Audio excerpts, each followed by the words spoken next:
إن الحمد لله والشكر لله نحمده ونستعينه ونستغفره ونستهديه ونتوكل عليه ونتوب إليه ونعوذ بالله من شرور أنفسنا ومن سيئات أعمالنا.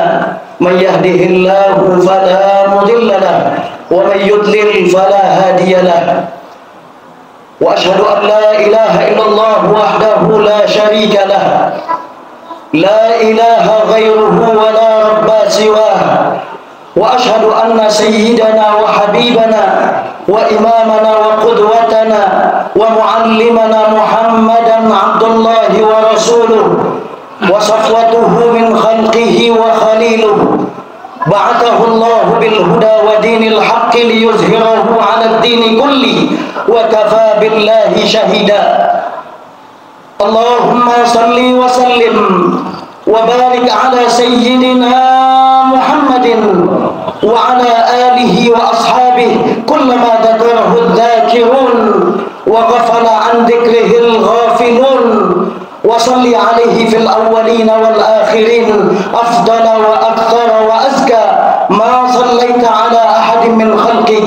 وأحينا اللهم على سنته وأمتنا على ملته واحشرنا في زمرته مع الذين أنعمت عليهم من النبيين والصديقين والشهداء والصالحين وحسن أولئك رفيقا.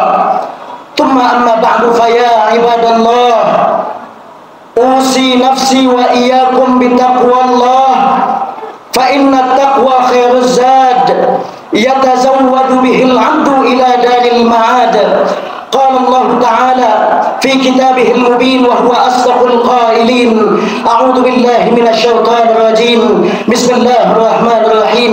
يا أيها الذين آمنوا اتقوا الله حق تقاته ولا تموتن إلا وأنتم مسلمون. وقال تعالى: يا أيها الذين آمنوا اتقوا الله وقولوا قولا سديدا يصلح لكم أعمالكم ويغفر لكم ذنوبكم ومن يطع الله ورسوله فقد فاز فوزا عظيما. صدق الله العظيم وبلغ رسوله النبي الحبيب الكريم، ونحن على ذلك من الشاهدين والشاكرين والحمد لله رب العالمين. معاشر المسلمين، jamaah salatul Jumat Masjid Jami Al-Islah yang dirahmati Allah Subhanahu wa taala. Melalui khutbah yang singkat ini, khatib berwasiat kepada diri khatib pribadi dan umumnya kepada para jamaah yang dirahmati Allah dalam rangka bersama-sama untuk kita mendapatkan kebahagiaan di dunia maupun dan di akhirat, dan dalam rangka kita mendapatkan keridhaan Allah. Mari kita tingkatkan ketakwaan kita kepada Allah Subhanahu wa taala. Mari kita perbaiki hubungan kita kepada Allah Subhanahu wa taala. Dikatakan dalam sebuah azan, man aslaha ma bainahu wa bainallah aslahallahu ma bainahu wa bainan nas. Siapa orang yang memperbaiki hubungan antara dirinya dengan Allah, maka niscaya Allah Subhanahu wa taala akan perbaiki hubungan antara dirinya dengan sesama hamba-hamba Allah. Wa man aslaha sariratahu aslahallahu ala niyatah. Dan dikatakan, siapa orang yang selalu senantiasa memperbaiki keimanan pada batinnya, maka niscaya Allah Subhanahu wa taala akan perbaiki keimanan pada zahirnya. Wa man amila li akhiratihi kafahu Allahu amra dunya. Dan dikatakan, siapa orang yang selalu senantiasa beramal untuk akhiratnya, maka niscaya Allah Subhanahu wa taala akan cukupi apa yang menjadi kebutuhannya di dunia. Ma'asyiral muslimin, ma'asyiral muslimin wa zumratal mu'minin hadani Allah wa iyyakum.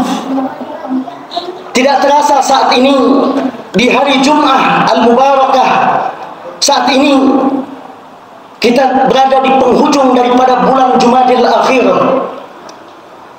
bertepatan dengan tanggal 20, tanggal 29, tanggal 30 Jumadil Akhir.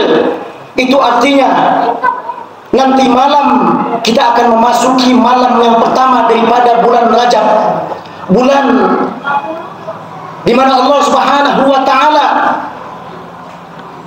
mengobrol ampunannya kepada semua hamba-hamba Allah yang selalu senantiasa beristighfar memohon ampunannya kepada Allah. Allah Subhanahu wa ta'ala jadikan bulan Rajab merupakan bulan di mana Allah Subhanahu wa ta'ala mengucurkan semua ampunannya kepada semua hamba-hambanya.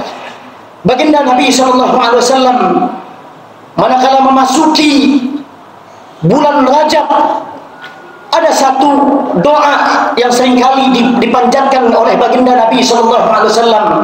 Allahumma barik lana fi Rajab wa Sya'ban wa ballighna Ramadan.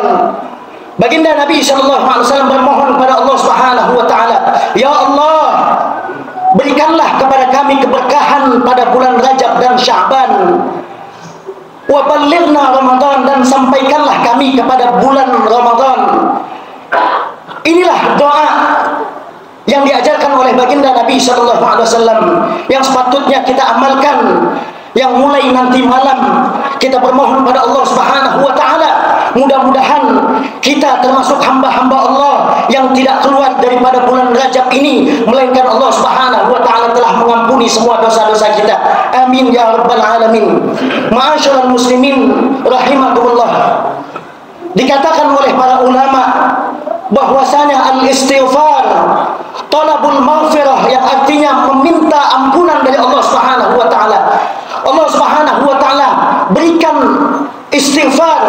Allah Subhanahu wa ta'ala jadikan istighfar ini sebagai kemuliaan yang Allah Subhanahu wa ta'ala berikan kepada semua umat baginda Nabi sallallahu alaihi wasallam. Allah Subhanahu wa ta'ala jadikan istighfar sebagai wasilah untuk setiap hamba-hambanya yang memohon ampunan dari Allah Subhanahu wa ta'ala.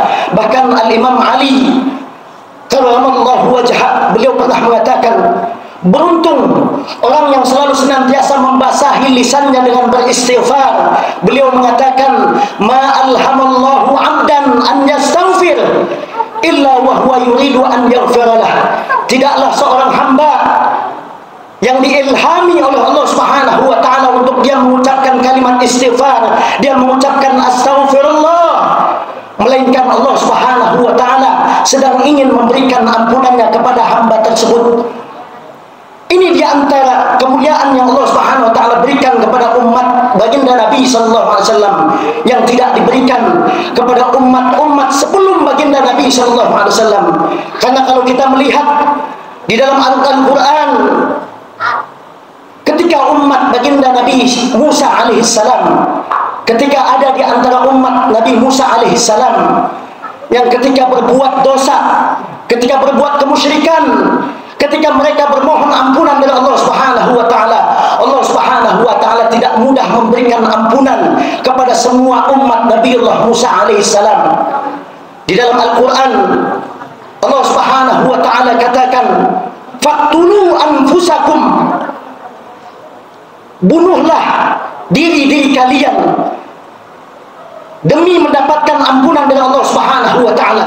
Nabiullah Musa alaihissalam perintahkan kepada semua umat-umatnya untuk membunuh diri-diri mereka demi mendapatkan ampunan dari Allah Subhanahu wa ta'ala. Lain dengan umat baginda Nabi Muhammad sallallahu alaihi wasallam, dengan istighfar mereka mendapatkan ampunan dari Allah Subhanahu wa ta'ala. Bahkan dalam Al-Qur'an ditegaskan, fakultus istaghfiru rabbakum innahu kana ghaffara yursilis samaa 'alaikum midrara wa yumdidkum bi amwalin wa banina wa yaj'al lakum jannatin wa yaj'al lakum anhara. Allah Subhanahu wa ta'ala nyatakan di dalam firman-Nya, istaghfiru rabbakum, beristighfarlah, memohon ampunanlah kepada Tuhanmu, innahu kana ghaffara, bahwasanya Allah Subhanahu wa ta'ala maha memberikan ampunannya. Yursilis samaa 'alaikum midrara, dan dialah Allah yang telah menurunkan kepada kalian hujan yang lebat. Wa yumdidkum bi amwalin wa banin, dan dialah Allah yang memberikan kepada kalian banyak harta dan banyak anak. Wa yaj'al lakum jannatin wa yaj'al lakum anhara, dan dialah Allah yang telah mengadakan surga, dan juga dialah Allah yang mengadakan tiadakan kepada kalian sungai-sungai yang ada di bumi. Ma'asyiral muslimin wa zumratal mu'minin hadani Allah wa iyyakum. Kita bermohon pada Allah Subhanahu wa taala, mudah-mudahan Allah Subhanahu wa taala dengan keberkahan bulan Rajab yang Allah Subhanahu wa taala sampaikan kepada kita, mudah-mudahan kita dijadikan hamba-hamba Allah yang bisa, yang mampu mengisi bulan Rajab kita dengan kita memperbanyak diri kita beristighfar, memohon ampunan kepada Allah Subhanahu wa taala. Mudah-mudahan tidak keluar kita daripada bulan Rajab ini melainkan Allah Subhanahu wa taala mengampuni semua dosa-dosa kita. Allah Subhanahu wa taala memberikan kepada kita keberkahan di bulan Rajab dan Sya'ban, dan Allah Subhanahu wa taala sampaikan kepada kita bulan yang mulia, bulan suci Ramadan. Amin ya rabbal alamin. Inna ahsanal kalam kalamullahi dzil jalali wal ikram. Wallahu subhanahu wa ta'ala yaqul wa biqaulihi yahtadil muhtadun wa idza quri'al qur'anu fastami'u lahu wa ansitu la'allakum turhamun. A'udzu billahi minasyaitonir rajim. Bismillahirrahmanirrahim. Inna iddatash syuhuri 'indallahi 12 syahran fi kitabillahi yawma khalaqas samawati wal arda minha arba'atun hurum dzalika ad-dinul qayyim fala tazlimu fihinna anfusakum. Barakallahu li wa lakum fil Qur'anil azim wa nafa'ni wa iyyakum bima fihi minal ayati wa dzikril hakim wa taqabbala minni wa minkum tilawatahu innahu huwas samiul alim. Aqulu qawli hadha wa astaghfirullahal azim li wa lakum wa lisairil muslimina wal muslimat wal mu'minina wal mu'minat fastaghfiruhu innahu huwal ghafurur rahim.